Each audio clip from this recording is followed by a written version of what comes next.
Je voudrais m'entretenir avec le peuple de Dieu sur un thème qui est très évocateur et très important, le prix à payer. Prenons nos Bibles dans le livre de Agé chapitre 2 à partir du verset 9. La Bible dit, la gloire de cette dernière maison sera plus grande que celle de la première, dit l'Éternel des armées. Et c'est dans ces lieux que je te donnerai la paix, dit l'Éternel des armées. Vous devez comprendre que dans votre vie, il y a deux types de gloire que vous allez expérimenter. La première gloire est une gloire, je dirais, facile, accessible. Dieu vous la donne. Elle est disponible et elle est à portée de main. Mais la seconde gloire, il y a un prix à payer. Qu'est-ce que j'appelle le prix à payer? C'est lorsque tu dois faire plus d'efforts que ce que tu as fait dans le passé. Quand je parle du prix à payer, tu dois payer le prix dans la prière, payer le prix dans des temps de jeûne, payer le prix à beaucoup de niveaux de ta vie pour que tu puisses expérimenter cette seconde gloire. La première maison est faite par Dieu, mais la deuxième maison est faite par le prix que nous payons. Dans la seconde gloire, tu devras comprendre que Dieu révélera l'identité et la gloire qu'il a placée sur ta vie. Mais en fait, dans cette seconde gloire, le prix à payer est à 4 niveaux. Le premier prix à payer, c'est d'abord de déloger les Jébusiens de ta vie.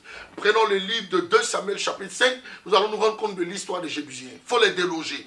Écarter, enlever de ta vie tout ce qui ne glorifie pas Dieu, tout ce qui n'honore pas Dieu. Beaucoup de personnes aujourd'hui veulent vivre une vie chrétienne dans la facilité. Non, notre Dieu est le Dieu qui transforme tout ce qui est impossible en ce qui est possible. Mais notre Dieu n'est pas dans la facilité. N'aimez pas la facilité dans la vie. Si vous aimez la facilité dans la vie, vous vous laisserez séduire, vous vous laisserez avoir. Il y a un prix à payer pour expérimenter la seconde gloire. N'attendez pas que tout vous tombe du ciel. Vous devez payer le prix. En payant le prix, il faut déloger les Jébusiens. Souvenez-vous que lorsque Moïse a envoyé les 12 espions, les 10 premiers sont partis, sont revenus. Ils ont dit, Moïse, nous avons vu des géants, les fils d'Anak, et le territoire est difficile d'accès. Mais la Bible déclare qu'il va envoyer encore 2 autres personnes, la personne de Josué et de Caleb.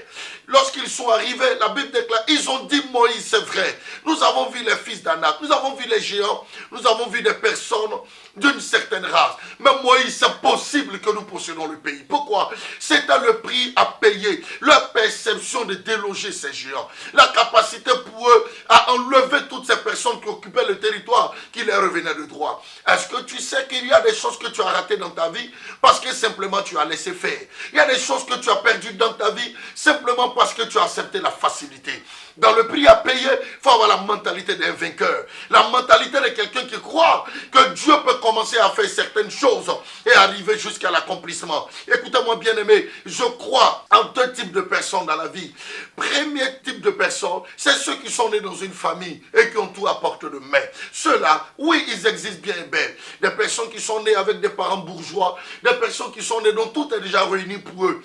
Mais je crois aussi à la seconde génération, de ceux qui sont nés qui n'ont rien trouvé, mais qui vont défier les records, qui vont briser les barrières et qui vont atteindre le niveau qu'ils n'ont jamais atteint dans leur vie. Il y a ceux qui ont tout dans leurs mains, mais il y a ceux qui luttent pour obtenir certaines choses. Les choses ne sont pas réunies, mais tu finis par les obtenir. Tu es de la race de David. Les choses ne sont pas réunies, mais tu finis par les obtenir. Il y a un prix à payer. Il faut déloger les Jébusiens. Lorsque tu déloges les Jébusiens, il faut faire revenir l'arche de Dieu dans ta vie. Comme le livre de 2 Samuel chapitre 6, il est question de l'histoire de Uza. Vous comprenez qu'il a voulu sauver l'arche, il a été frappé. Mais la Bible dit l'arche a été placée chez Obed-Edom. Waouh!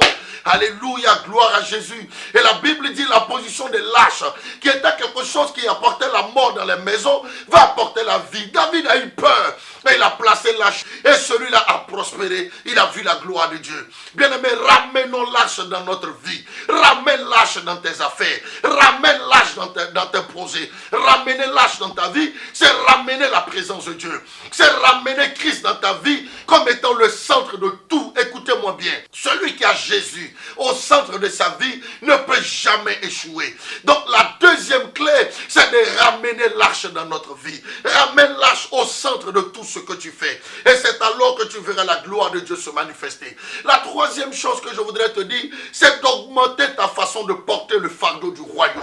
Augmente augmenter sa façon de porter le fardeau du royaume. Je sais certainement que tu portes le fardeau du royaume. Vous savez, je dis que nous sommes dans une génération et nous sommes arrivés à une dynamique où nous devons nous comporter comme le chameau. Le chameau est le seul animal qui ne porte jamais ce qui est à lui.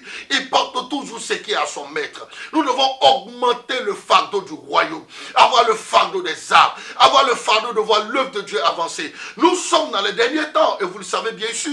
Donc il est important pour nous plus que jamais que nous travaillions de mieux en mieux pour que le royaume puisse avancer. Augmenter le fardeau nous donnera de ne pas porter le fardeau dans les mains, mais de porter le fardeau sur nos épaules. La Bible dit, la domination reposera sur son épaule. Alors si nous portons le fardeau sur nos épaules, c'est sûr que nous allons réussir à relever les challenges et les défis de notre siècle présent. Car la Bible ne dit-elle pas en Romains, ne vous conformez pas au siècle présent, mais soyez transformés par le renouvellement de l'intelligence afin de discerner ce qui est bon, agréable et parfait. Il est important que tu comprennes que le monde est en pleine dépravation. Le monde est en pleine séduction. Donc si nous portons plus le fardeau du royaume, il sera pour nous de transformer l'humanité. Ce monde perverti à l'image de Christ et à la ressemblance de Dieu. La dernière clé, c'est ne néglige pas les préceptes et les recommandations que tu reçois de la part du Seigneur. Dans le prix à payer, ne négligeons pas les préceptes et les recommandations. Combien de recommandations l'Éternel t'a donné? Combien de fois Dieu t'appelait dans des temps de jeûne? Combien de fois Dieu t'appelait dans sa présence? Combien de fois Dieu t'appelle à le chercher véritablement dans le jeûne de la prière? Mais tu as endurci ton cœur et tu t'es empêché d'écouter la voix de Dieu. Ce qui fait que tu es là où tu es. Combien de fois Dieu ne t'a pas interpellé sur ce péché? Combien de fois il ne t'a pas demandé d'arrêter l'adultère, l'impudicité, la fornication, le mensonge et toutes ces choses que l'ennemi utilise pour te séduire? Tu dois comprendre, bien aimé, que ces âmes-là, le diable les utilise juste pour te mettre en retard et pour te faire perdre le ciel.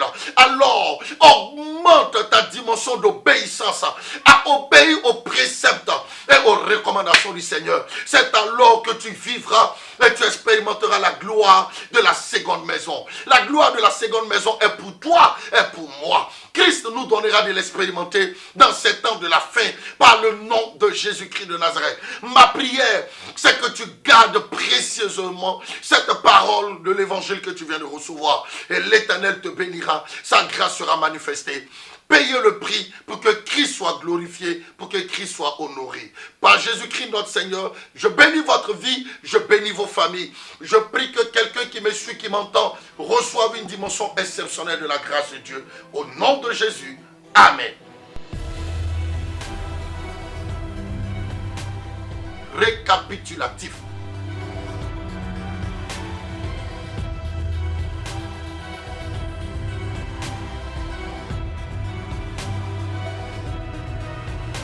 Tout besoin de prière, de délivrance et de situation de blocage, vous pouvez nous joindre à ces numéros qui affichent au bas de l'écran.